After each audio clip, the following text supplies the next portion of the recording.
all Gordon Hayward did was make the Celtics the most boring team in basketball. I've talked about it before. You can be good and boring. You can be bad and exciting. You can't be bad and boring. Like, it just doesn't work. And the immediate, comeback is going to be, oh, well, they were the second seed in the East, or they were the first seed in the East. They're not bad. They were kind of bad. Did you really feel you're not a number one seed if if you can't actually compete in the Eastern Conference Finals? You had home court for the entire thing, and you struggled with Washington. You got destroyed by the Cavs. And if Rondo didn't get hurt, you probably would have lost in the first round to the Bulls.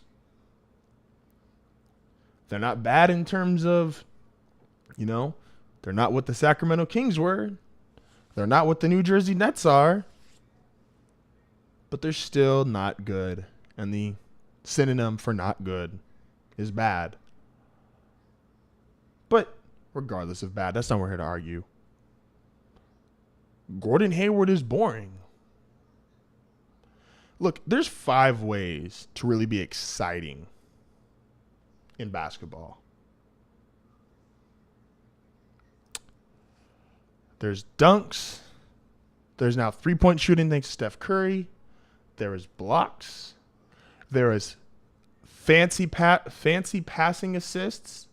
And there's scoring. And let me tell you why Gordon Hayward is so boring in all 5 of these categories. You can be exciting with dunks. DeAndre Jordan's exciting. Blake Griffin, when he came into the league, was the most exciting player in probably the last 20 years because he could dunk. Gordon Hayward had 68 dunks last year, which is less than 1 a game. Okay. 3-point shooting. Steph Curry has created this craze about 3-point shooting. Everyone loves to see the 3 go in now. Kids are shooting 3s instead of trying to dunk. And it's exciting for the league. Like the NBA Finals, despite the scores, it was exciting basketball. Gordon Hayward's an okay 3-point shooter. He makes 2 a game.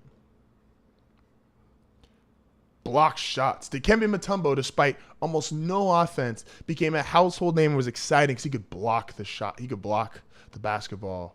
Hasheem Thabeet, coming out of college, who's one of the biggest busts of all time, was exciting because he could block the basketball. Anthony Davis, coming out of Kentucky, getting 4 or 5 blocks a game. Oh my gosh, what can he do at the next level?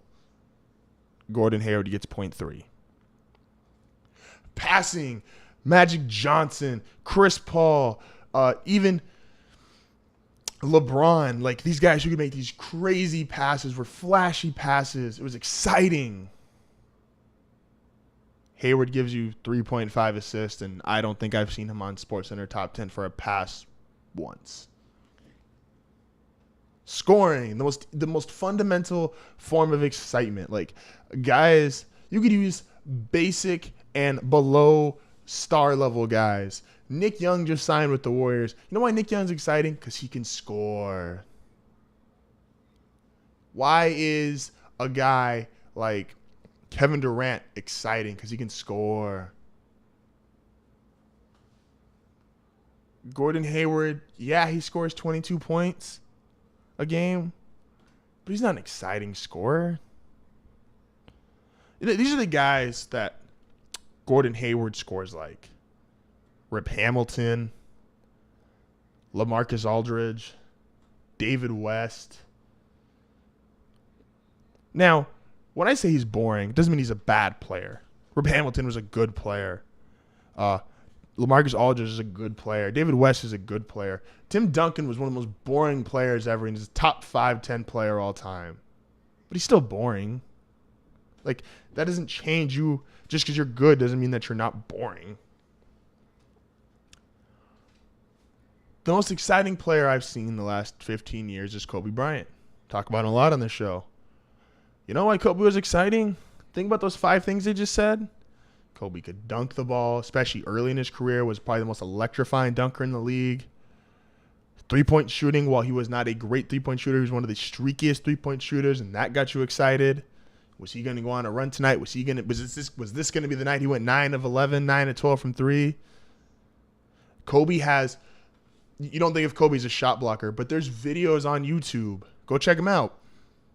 That are Kobe Bryant blocking every NBA superstar. Kobe Bryant blocking this Hall of Famer. Kobe Bryant best blocks on every NBA team. Like, Kobe's blocks when he's not even known as a shot blocker. Great defensive player, but not known as a shot blocker. Are highlights and excitement. Assist. No, did Kobe pass the ball? I think Kobe's a slightly underrated passer. He did average over 5 a game for his career, but he made highlight kind of passes. I want you to realize Kobe made highlight passes to guys like Ronnie Turioff, DJ Banga. Like, Kobe made highlight passes to Sasha Vujacic. Gosh, every time I have to think of Sasha Vujacic. And then, of course, scoring. There was not a more electrifying scorer than Kobe Bryant. He was Michael Jordan with a jump shot, the most electrifying scorer we've seen since Jordan himself. And I'd even be willing to make a case he's even more exciting a scorer than Jordan. I'm probably alone in that argument. But gosh, Gordon Hayward is just boring. And so is Al Horford. Al Horford fits every one of these descriptions too. And he's 6'9" and can't play center. The Celtics, you're just boring. You're going to lose again in the Eastern Conference Finals or even maybe the semifinals. You're just...